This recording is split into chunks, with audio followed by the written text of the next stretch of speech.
Sono abbastanza distrutto, ragazzi, sono deluso, sono incazzato, mi sento preso in giro fortemente. È una mazzata terribile questa e tra poco facciamo anche il punto su come sono andati tutti gli altri calciatori dell'Inter con le rispettive nazionali, perché purtroppo questa è una sosta in cui le brutte notizie non arrivano solo dall'Italia, in ottica Inter. E allora ne parleremo, ma prima dobbiamo un attimo parlare di questa figuraccia terrificante della nostra nazionale contro la Bosnia, una figuraccia che sappiamo come funziona. Adesso verrà ridotta al è colpa del blocco Inter, cioè Bastoni che si è fatto espellere, Di Marco che aveva esultato dopo i rigori della Bosnia, Barella che è giù, Esposito che sbaglia il calcio di rigore. Adesso gettiamo la croce sull'Inter, è colpa dell'Inter, lo sappiamo come funziona, ma a me in questo contenuto, in questo momento almeno, non interessa fare da interista una difesa di parte dei miei giocatori, dei giocatori dell'Inter, perché credo che chi ha un minimo di cervello acceso, chi ha un quoziente intellettivo superiore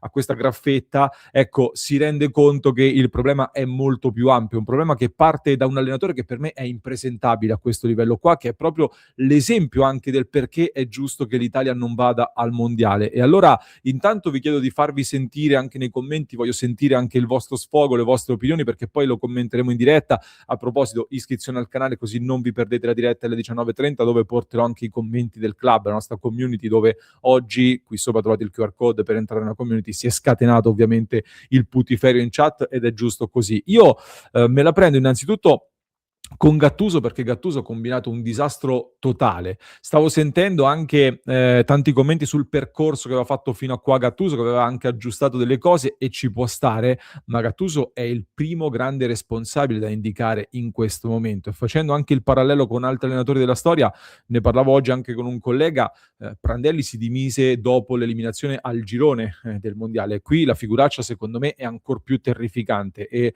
non torno sulle convocazioni di Gattuso, dove ha deciso di affidarsi al solito gruppo con cui ha fatto cene, cenette, viaggi di gruppo, è stato esaltato perché ha mantenuto questi rapporti col gruppo, ha lavorato sulla testa, è andato a cena ovunque nel mondo con i calciatori. Ecco, forse ci si poteva concentrare un po' di più sulle caratteristiche che sono mancate a questo gruppo, sui giocatori anche in uno stato di forma migliore, che non significa automaticamente che con Bernardeschi o Berardi o Orsolini saresti andato al mondiale, perché non è che hai lasciato fuori Roberto Baggio, Maradona e Lionel Messi, ma anche portare Cambiaghi che resta sempre fuori, come Raspadori, che senso ha? Ti ha condotto tutto questo al finale della partita contro la Bosnia, dove non c'era nessuno che potesse anche dare l'accenno di poter cambiare la partita da un punto di vista offensivo, di poter dare qualcosina di differente, tant'è che a un certo punto ha esaltato di più chiaramente la Bosnia. L'Italia si è secondo me anche adagiata sull'idea di portarla ai rigori, dove tra l'altro loro hanno anche un portiere che ne para ancora di più del nostro Donnarumma.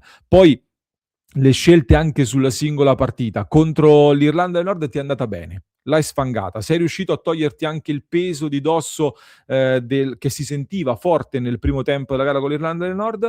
Ecco, da quella partita non hai imparato niente, riparti di nuovo con Bastoni centrale di difesa a 3, ruolo che non ha mai fatto e se ha fatto male. Un giocatore che in questo momento è anche molto sotto pressione, lo vai a rimettere lì di nuovo, tra l'altro creandoti anche problemi poi con Di Marco, che di solito con Bastoni rende meglio. Invece schieri Di Marco e Politano come esterni, due esterni contro due esterni fisicamente molto forti come quelli della Bosnia, e infatti quando entra Palestra a gara in corso, rispetto a Politano sembrava Luis Figo dei tempi d'oro.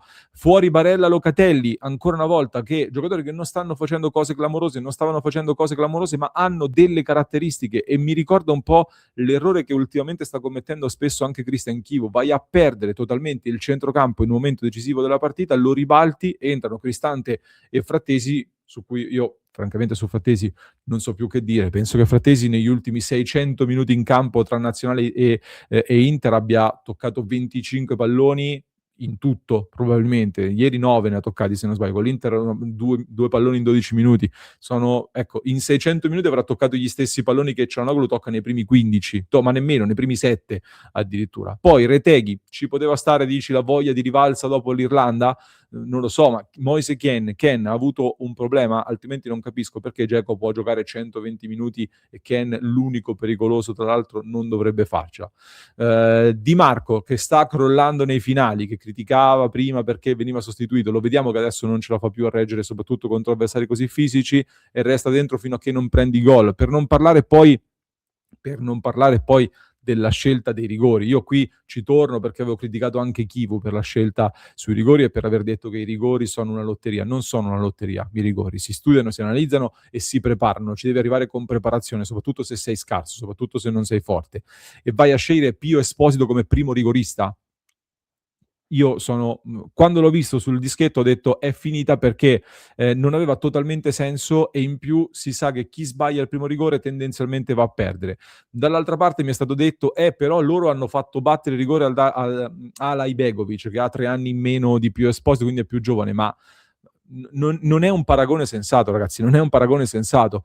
Ala Ibegovic intanto che non ha battuto il primo rigore, ha battuto dopo l'errore dell'Italia, ma nell'altra partita aveva battuto quello vincente e quindi era anche in un momento di fiducia, ma ha un peso totalmente diverso. Loro stanno giocando in casa col sogno di fare un'impresa mondiale e non con il peso dello psicodramma che si porta addosso l'Italia. E vai a scegliere Pio Esposito, è stata una scelta totalmente casuale di un allenatore che non ha alcun merito per stare alla guida della nazionale italiana, se non il merito di avere il giusto procuratore, il potentissimo Jorge Mendes, ed essere stato l'unico ad aver accettato la patata bollente. Questi sono i meriti di Gattuso per essere qua. Un allenatore che tutti dicono, però ha carattere.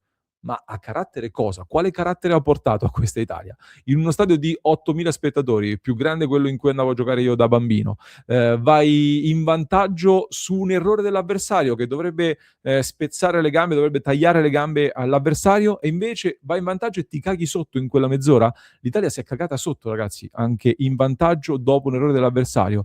Pensa se non avevi un allenatore che ti porta carattere addirittura, che roba, che combinavamo se non avevi un allenatore che ti porta carattere? Io me la prendo molto con Gattuso perché è proprio l'emblema, secondo me, dell'improvvisazione che stiamo pagando.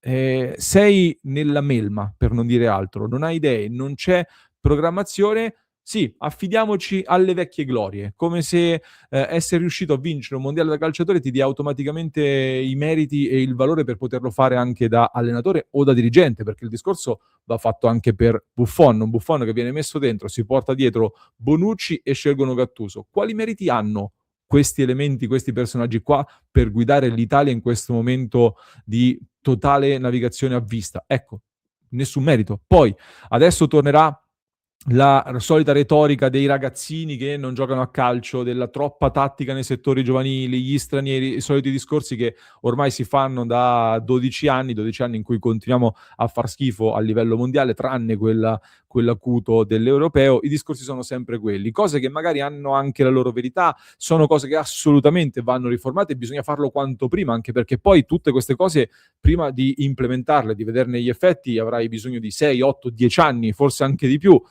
Nel frattempo, però, prima di questi 6, 8, 10, 12 anni, mi volete dire che questa squadra è più scarsa della Bosnia? Questa nazionale qua, dei ragazzini cresciuti con la PlayStation, eccetera, eccetera, non può battere questa Bosnia? La Bosnia ha qualche buon giocatore, ma Bastoni, Barella, Tonali, Kean, Retegui, Esposito, eccetera, eccetera, sono più scarsi di questa Bosnia, ragazzi. Ma anche con i settori giovanili che fanno schifo, le strutture fatiscenti, questa Italia, la Bosnia la può e la deve battere e basta.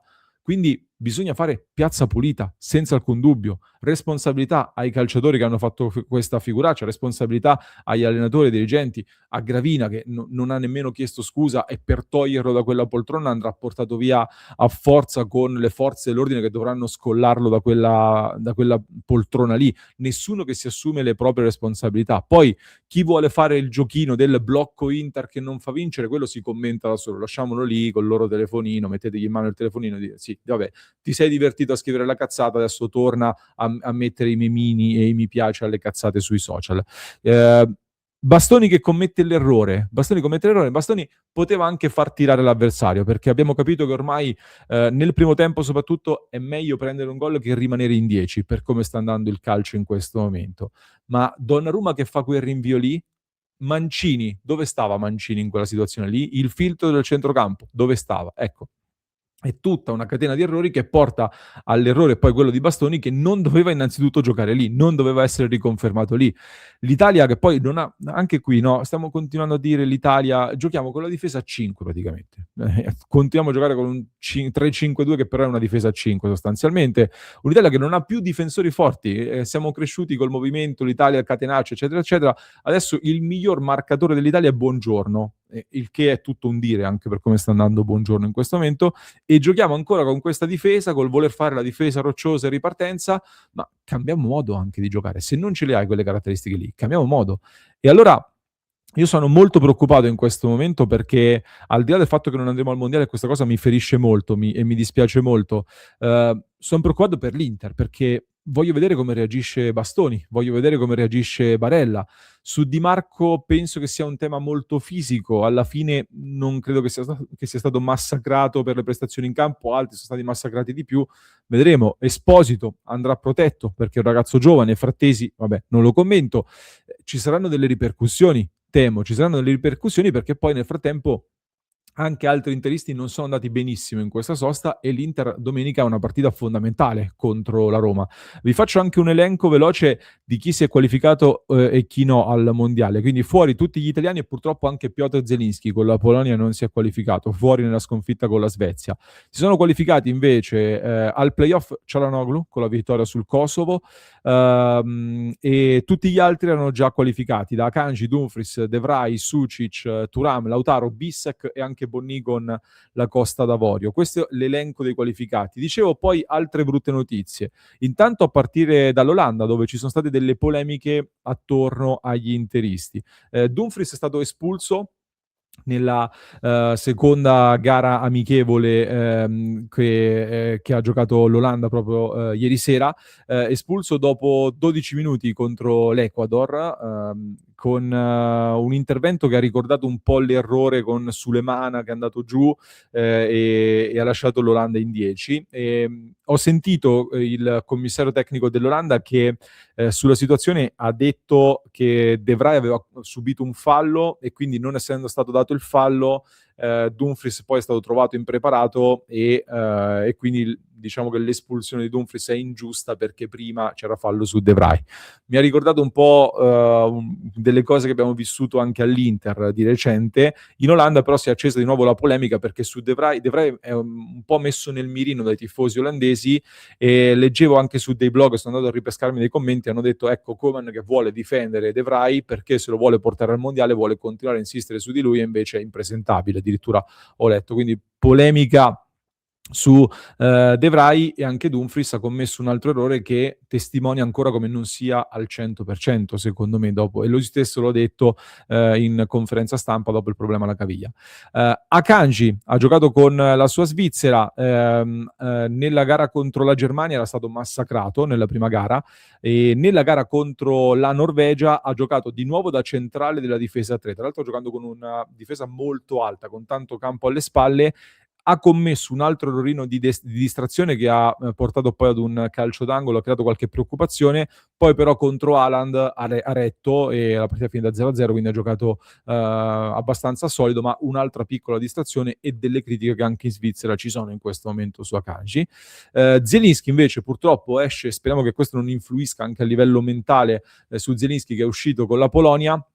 Aveva commesso un errore pesante all'inizio, forse anche sul primo gol un pochino pigro nella marcatura sul primo gol della Svezia, poi però è cresciuto molto, lampi di classe, dà la palla che porta Zalewski poi a segnare l'1-1, però lì non si può definire assist secondo me quello di Zielinski, grandi meriti a Zalewski sul tiro non irresistibile, mezza papera anche del portiere, poi soprattutto un lancio bellissimo sul finire del primo tempo, mette Kaminski in porta da solo, poi purtroppo per la Polonia non segna, quindi nel corso del secondo tempo poi è cresciuto molto.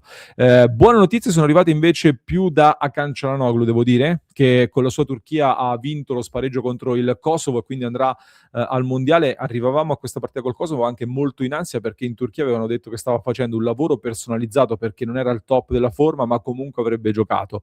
Ha giocato quasi tutta la partita, mentre Akanji è stato sostituito all'intervallo, quindi 45 minuti. Ha giocato un pochino arretrato, non si è alzato molto, ha mantenuto la posizione, è stato molto esaltato per il carisma, la leadership e la guida che ha dato a tutta la squadra, è stato molto centrale in questa partita e dal punto di vista difensivo, dell'equilibrio ha fatto una buona partita. Davanti si è fatto vedere un pochino meno e speriamo, ecco, che ritorni lui sì esaltato dalla nazionale. 77 minuti in campo anche per Sucic nella partita di ieri discreta, accanto a Luka Modric, ha toccato 77 palloni anche lui, quindi molto coinvolto nel gioco, ha vinto la metà dei duelli, quindi ha fatto una buona partita, mentre su Thuram, ne avevamo già parlato, è tornato anche ad Appiano Gentile, torna con un gol e un assist come bottino nella gara contro la Colombia, in una gara in cui comunque sì, gol e assist, ma non è che abbia fatto robe stratosferiche, ma speriamo che lo abbia sbloccato dal punto di vista mentale. Quindi qualcuno che si rilancia, qualcuno che ha potuto lavorare ad Appiano Gentile, diversi elementi importanti però della rosa dell'Inter arrivano alla gara importantissima con la Roma dopo una mazzata molto forte dalle rispettive nazionali e quindi bisogna reagire, è un momento molto molto delicato e quella di domenica con la Roma sarà una partita dal peso molto significativo, per cui voglio sapere anche la vostra, che cosa ne pensate, e che se siete d'accordo anche con le mie critiche a Gattuso e non soltanto, vi leggo nei commenti e poi ne riparliamo in diretta alle 19:30. Nel frattempo trovate un altro approfondimento per chi ci ascolta in podcast, link qui sotto in descrizione, per chi ci ascolta da YouTube, cliccate qui.